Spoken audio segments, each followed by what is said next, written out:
la curiosité collective. C'est celui publié par l'hebdomadaire international indépendant Jeune Afrique dans son numéro 2769 qui couvre la semaine du 2 au 8 février 2014. La photo a été reprise par de nombreux quotidiens béninois parus mardi. Elle montre l'homme d'affaires Patrice Talon tombé en disgrâce avec le pouvoir et poursuivi pour tentative d'empoisonnement du chef de l'État et tentative de coup d'État.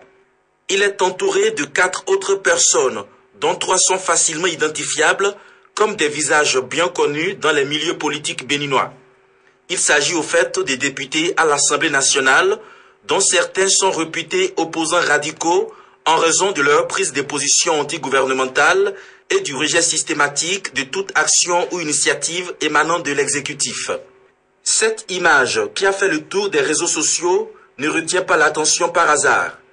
Le désir manifeste des Béninois qui se sont procurés le journal africain de la place parisienne d'en décrypter le contenu peut se comprendre. Certains des personnages de la photo, reconnus de profil, de dos ou de la tête, comme étant des élus du peuple, ont toujours nié n'avoir jamais eu de contact physique avec l'opérateur économique Patrice Talon depuis qu'il est recherché par la justice béninoise, même si d'autres ne s'en cachent point. Mais la réunion à l'occasion de laquelle la photo a été prise pose un problème lorsque l'on fait le lien avec le climat socio-politique délétère à l'intérieur. Selon le journal Jeune Afrique, je cite, « Patrice Talon, dont l'avocat est William Bourdon, est combatif.